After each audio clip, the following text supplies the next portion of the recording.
This one's on the First Punic War. But let's get started, huh? We are going to be talking about the Punic Wars, because they're less well known than the campaigns of Caesar or the civil wars of Augustus. We're going to probably spend most of our time focusing on the Second Punic War because it is just freaking awesome. It's got everything you want out of a great fantasy novel. Blood oaths of revenge, bloody battles, brilliant generals, political intrigue, unbelievable feats of heroism, a clash of two mighty dynastic clans. Heck, it's even got fighting monsters, which I'm going to get to in the next episode.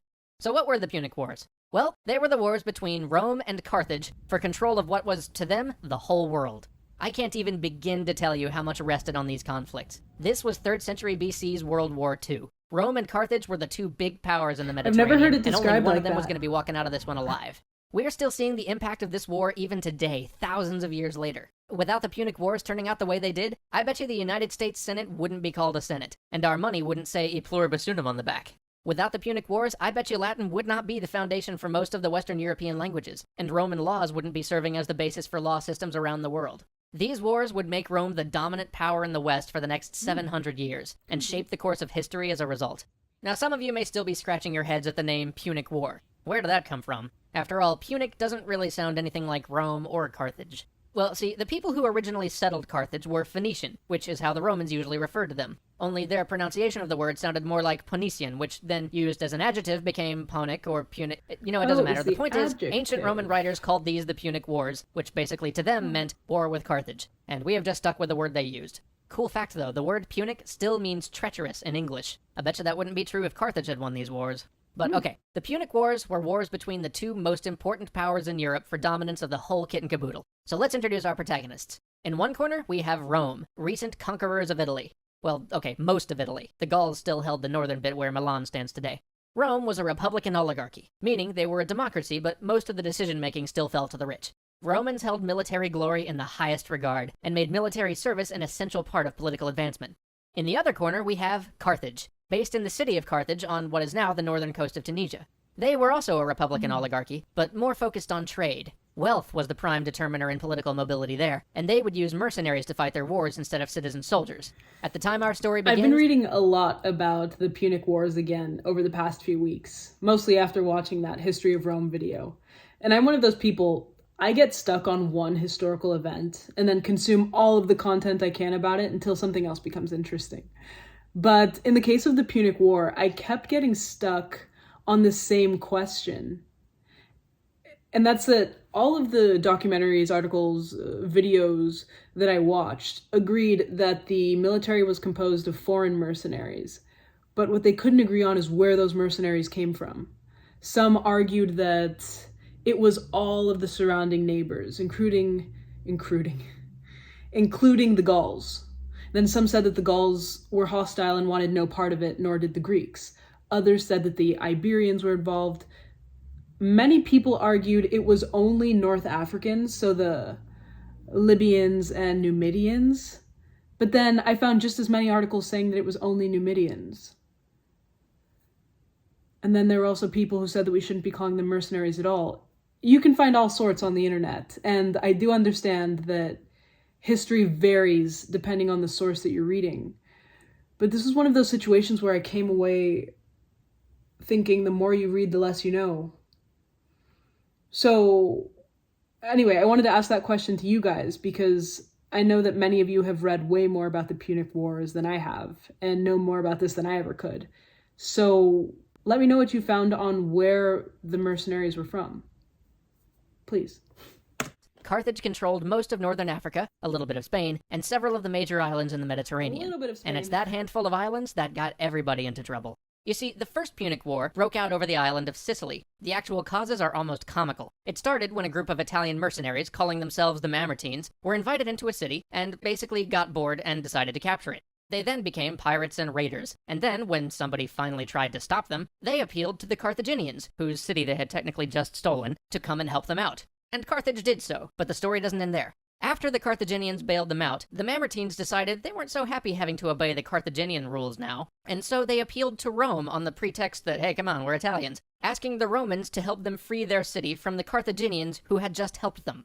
This, of course, turned into the First Punic War, a grinding conflict that took 20 years, cost almost a fifth of the male population of Rome, and had over 1 million soldiers involved in the fighting. Just take that in for a second. 1 million soldiers. Do you know how long after the fall of Rome it would be for a European war to include 1,000,000 men? The 16th century. And here they were doing it in the... The First Punic War had 1,000,000 men? Or all three? 1,000,000 seems like a lot. I thought maybe 500,000, 750,000 maximum. But I suppose if we say all three over 23 years, both sides. Okay. Well, I'll have to read more about that. 3rd century BCE, and all because of some idiots getting bored in Sicily. I'm just gonna skim over the events of the First Punic War, but for our purposes, the First Punic War was a back and forth with, in the loosest of terms, the Carthaginians slowly losing on land, while the Romans managed to bungle a series of naval engagements, and in general just make a mess of things at sea. This was, after all, Rome's first experiment with doing anything outside of Italy, and the first time they'd ever built a navy. In fact, one story goes, they didn't even know how to build warships, and so they had to copy a Carthaginian ship that washed ashore. Anyway, once the Romans finally managed to get the whole navy thing down and started winning at sea, Carthage capitulated. I highly recommend you dig further into that war sometime, because I am really glossing it over. But that should serve to catch you up on the backstory to our main event, the Second Punic War. And the key to our tale, the piece that ties the First and Second Punic War together, is a man named Hamilkar Barca, a general for the Carthaginians on the island of Sicily during the First Punic War.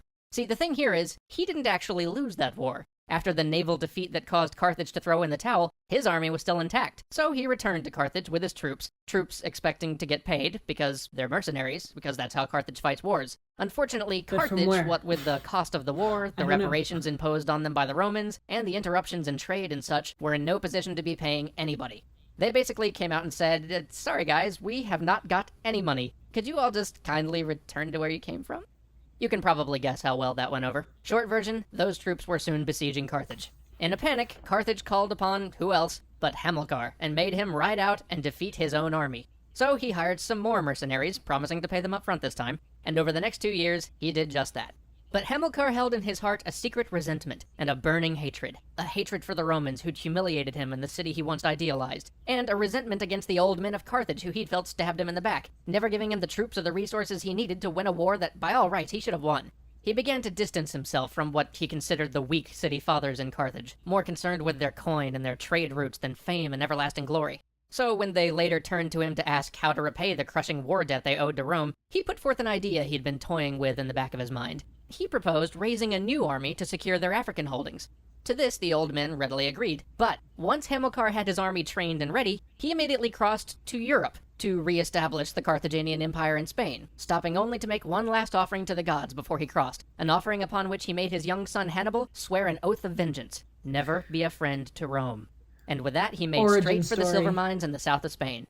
By the time the Carthaginians found out about it, silver had already started flowing back to Carthage, so no one questioned his usurpation of the army, or the complete lack of oversight of his activities in Spain. So Hamilkar then began to push east, carving out an unofficial kingdom in Spain for himself and his family. But opposition to his advance was fierce, and it took him 4 years of constant war to push all the way to the eastern coast of Spain.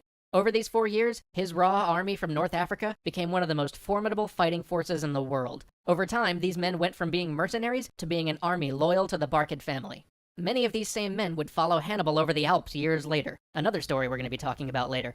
When Hamilkar's forces reached the eastern coast of Spain, Rome started to get a little bit worried. After all, here was not only a Carthaginian, but the very general who had fought them in Sicily, with a very large army, only a short hop across the water from Rome itself. So they sent a delegation to ask Hamilkar what he thought he was doing with an army that close to Rome. Hamilkar simply replied, "I am gathering the booty we need to pay you the reparations we owe from the last war." They couldn't really argue with that, so they packed up and went home. You gotta love a guy with the wit and stones to say something like that. I am just invading this territory so we can pay you. How awesome is that? From there, Hamilkar continued his conquest, heading north and eventually founding a city we know well today. Some of you may have already guessed it from his last name, but he named the city Barcino after his family, a place that we now know as Barcelona. Yet again, we see the echoes of the Punic Wars in our current world today. Shortly thereafter, Hamilkar died. The details of his death are extremely unclear, and there are many stories about how he died, but the one I prefer to believe is that he died leading his enemies away from his young sons Hannibal and Hasdrubal so that they could make their escape. For the next 7 years, the Spanish territory was expanded by Hamilkar's son-in-law, who was also named Hasdrubal, just to make things confusing. Hasdrubal, the son-in-law, ruled well and fairly by all accounts, until his assassination in 221 BC. But for the purposes of our story, the most important thing he did was make a treaty with the Romans at one point, agreeing upon the borders of the Carthaginian territories in Spain. A treaty that will serve as the cause for the Second Punic War. Join us next time when the Second Punic War really fires up, and we dive into the drama of the That was a pretty crossing of good the Alps cliffhanger. and what. Okay, so I was recommended this video after asking for a series on the Punic War because I was looking for one I hadn't seen to watch on the channel. And this channel is called Extra Credits. I'll make sure to link it in the bio for you. But I liked it. They presented information simply. It was like a mix of casually explained and oversimplified channels, if you know both of those. But now I want to read more about the mercenaries and how many people participated in the First Punic War. This video is very short, so if there's an event that you think should have been touched on that he missed, feel free to add that down below. Up until this point, because there is a part 2. Also, hearing about the Phoenicians being focused on trade made me think about how they were depicted in the Odyssey. Also, skilled sailors and traders. Except the Odyssey is mostly fiction and Greek. But if you haven't read that, I recommend it to you. It's by Homer. I was actually forced to read that book in high school. Only read spark notes of it. And then reread it somewhat recently, I would say about 4 years ago, and really liked it. I actually think it's been enough time where I could read it again next year, or this year, so. Anyway, instead of only a literary recommendation, I wanted to give some of the resources that I've been using lately to study history in general. And the first one is Dan Carlin's Hardcore History, which I've recommended to you in the past, but I can't stress enough. I think he has the best history podcast on YouTube. And this past weekend, I listened to back-to-back episodes. I've actually been following Dan Carlin for nearly 5 years now. And another video series, there are actually just 2 of them, that I watched on Rome, both the rise and the fall, was from the History Channel. They're free here on YouTube, so I'll make sure to add that for you as well. I think they were extremely well done. And then the third one I listened to, I'm not completely sure of the name of this channel. I don't think it was Kings and Generals, so it must have been History March, Marche. They have a series on Hannibal, so more focused on the Second Punic War. But I learned a lot of interesting tidbits watching that. So I think it's well worth it if you want to learn more. Other than that, I should probably move on and stop reading about the Punic Wars. So if you want to recommend books to each other, please feel free to do that. And other than that, thanks for watching with me. I'll catch you next time.